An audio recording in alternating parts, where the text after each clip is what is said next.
Imaginez vivre une double, voire triple vie avant même d'avoir 21 ans. Imaginez usurper l'identité de pilote, de médecin, d'avocat sans aucune expérience dans le domaine et de voler des millions de dollars, le tout en déjouant les autorités. Ça ressemble à un scénario de film, pas vrai? Et même si c'en est un, vous verrez pourquoi à la fin de cette vidéo. C'est en réalité vraiment arrivé au héros de l'histoire que je vais vous raconter aujourd'hui dans ce nouvel épisode des incroyables histoires. Let's go!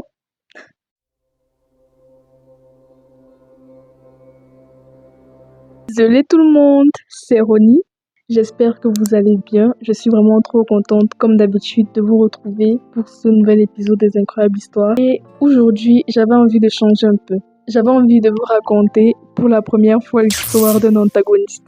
Donc d'habitude, ce sont les histoires des héros que je vous raconte. Les histoires que je vous ai racontées jusqu'à présent étaient inspirantes ou positives. Eh bien, aujourd'hui, c'est le contraire. Aujourd'hui, vous allez écouter l'histoire d'un homme qui est un véritable antagoniste, qui a usurpé l'identité de pilote, de médecin, volé des millions dans des banques et le tout pour s'en sortir tout à fait bien à la fin. La fin de cette histoire est lunaire, donc restez bien jusqu'à la toute fin parce que vous n'êtes pas prêts pour la fin de cette histoire, sauf si vous la connaissez déjà. Sinon, vous ne vous attendez vraiment pas à ça. Bref, je ne vous en dis pas plus et commençons par ce concept un peu différent, donc les incroyables histoires version antagoniste. Et nous commençons par l'incroyable histoire de Frank Abagnale Jr.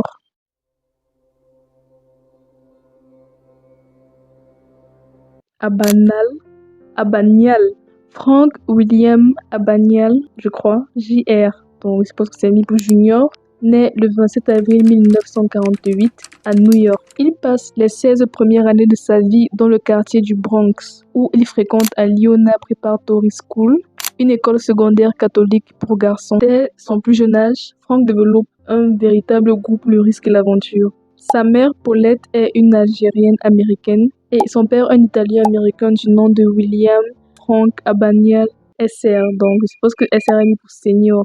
Notre Frank est donc le troisième de la fratrie, comportant 4 enfants, des jumeaux plus âgés, Frank, puis une sœur cadette. Ses parents se séparent alors qu'il est âgé de seulement 12 ans et divorce 3 ans plus tard. Frank aménage donc avec son père et sa nouvelle belle-mère à Mount Vernon à New York. Cet événement, donc ce divorce, a profondément marqué Frank. Il a perdu tous ses repères et c'est sans doute à partir de ce moment-là qu'il a totalement vrillé.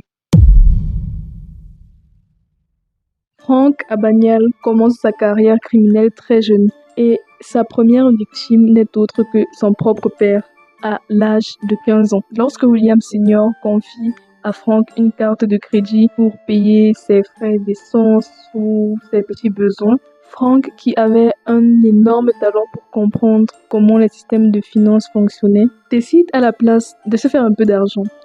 Sa technique consistait à simuler avec cette carte bleue l'achat de nombreux articles pour sa voiture, notamment des pneus, des batteries, des moteurs, mais au lieu de réellement les acheter, il créait de fausses factures qu'il mettait sur le nom de son père et il encaissait l'argent. Il se fait, tenez-vous bien, près de 3400 $ avec cette méthode, ce qui est énorme, surtout au vu de l'époque. Et sa technique fonctionne si bien que son père ne se doute absolument rien, jusqu'à ce qu'un représentant de Mobile l'approche pour lui demander comment il a pu remplacer ses pneus 14 fois en 60 jours seulement et acheter 22 batteries de voiture. J'imagine même pas la tête de William Senior quand il a vu la facture que Frank avait accumulée. Frank n'a, j'ai failli dire bien évidemment, mais moi à la place, je pense que je lui aurais donné une bonne leçon en le laissant enfermer, peut-être même une semaine derrière les barreaux pour lui rafraîchir un peu le cerveau, ok? Donc Frank n'a pas été poursuivi pour sa petite faute, son père étant même limite impressionné par l'ingéniosité,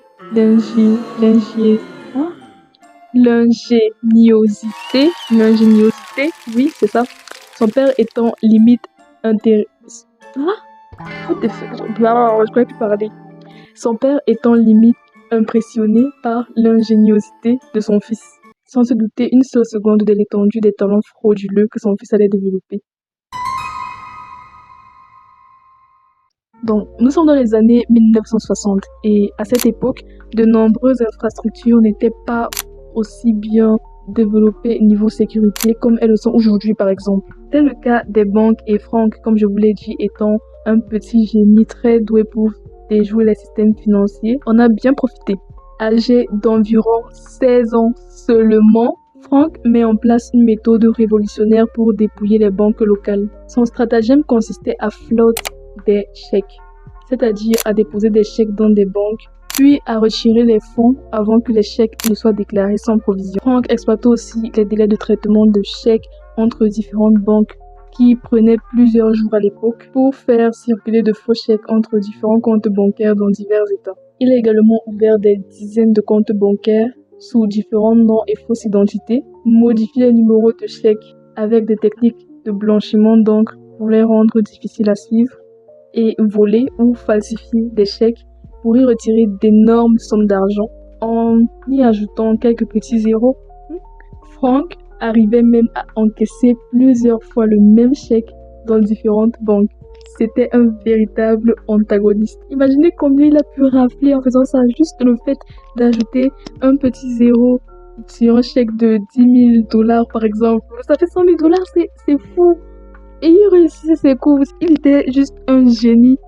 Il a juste amené des techniques révolutionnaires en matière d'escroquerie. Et croyez-moi, ce n'est que le début. On n'est vraiment pas au bout de nos peines.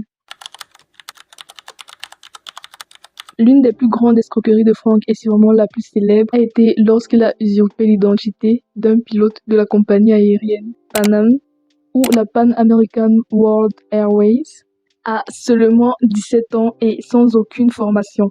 Il réussit à obtenir une fausse carte d'identité d'un pilote en falsifiant une licence de la Pan Am. Alors, comment il procédait? Eh bien, Frank se présentait au comptoir des aéroports en tant que pilote en uniforme. Il affirmait qu'il était un copilote et qu'il devait se rendre dans une autre ville pour reprendre son service. Les compagnies aériennes lui offraient donc un siège gratuit et en plus, Frank utilisait cette fausse carte d'identité de pilote pour encaisser des chèques dans des banques et réserver dans des hôtels luxueux prétendant qu'il était un employé de la Pan Am. Le mec n'a aucune limite. Avec ces techniques, Frank voyage dans plus de 26 États gratuitement sans jamais avoir à piloter aucun avion pendant 2 ans.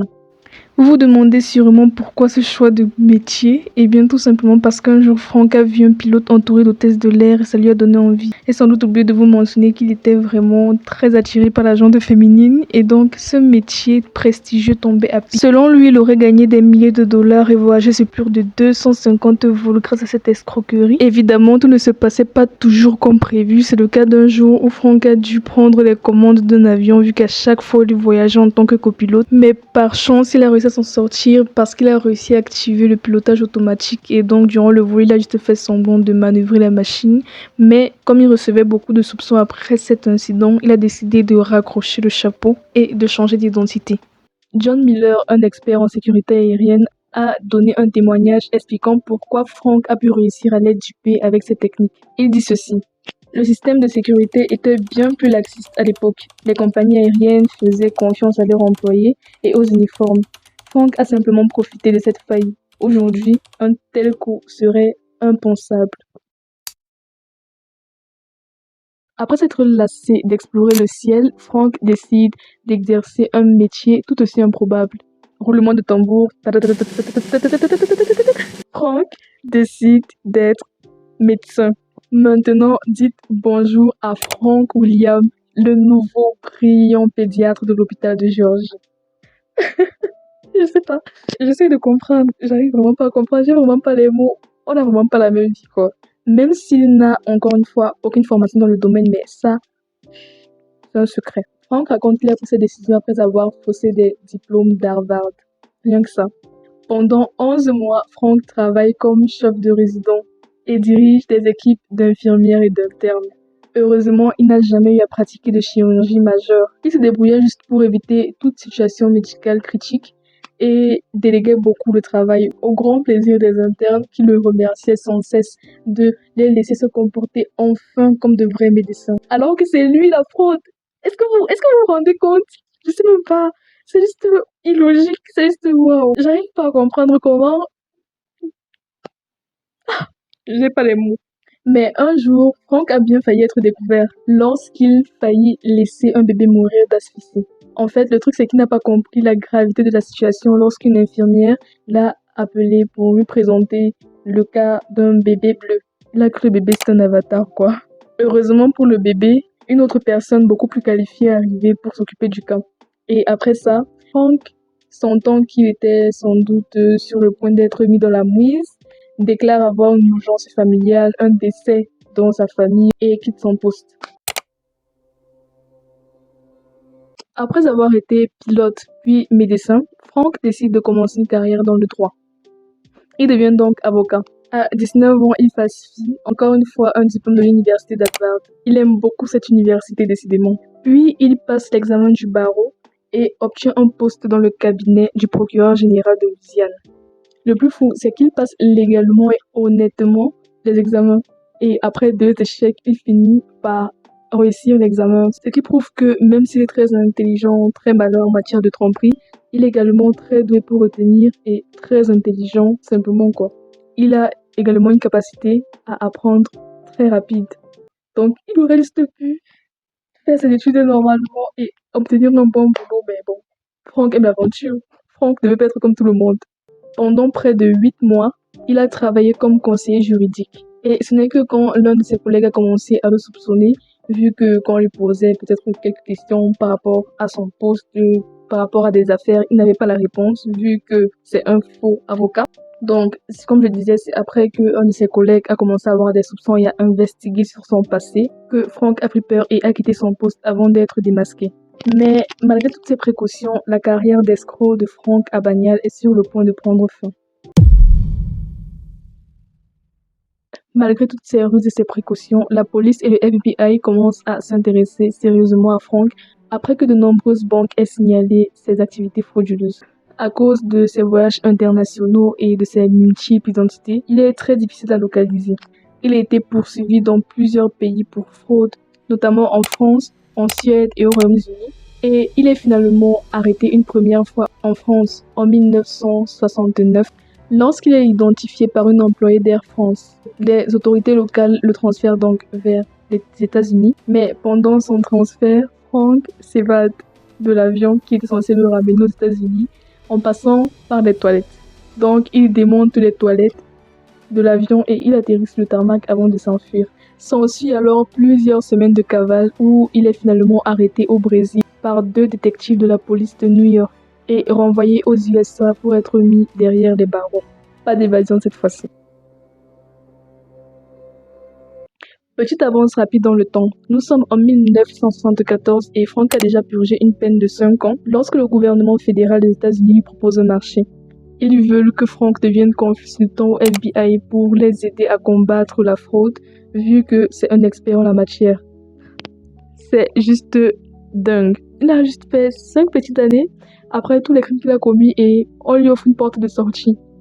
On lui offre un moyen de se reconvertir comme ça.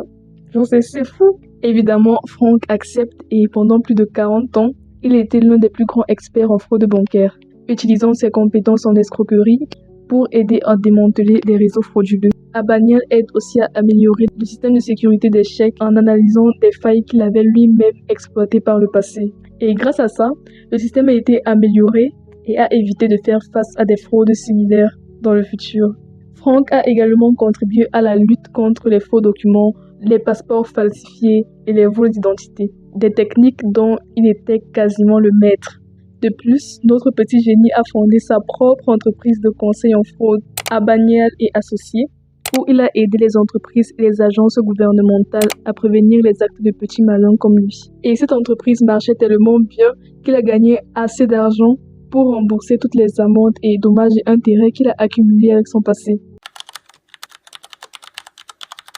L'histoire de Franck William Abagnale est juste dingue et l'a fait devenir une petite célébrité tellement certains détails de son histoire sont lunaires. Son histoire a même eu le droit à une petite adaptation au cinéma avec pas moins que Leonardo DiCaprio, qui s'appelle Catch Me If You Can ou Arrête-moi si tu peux, dans lequel il a lui-même joué le rôle d'un policier français.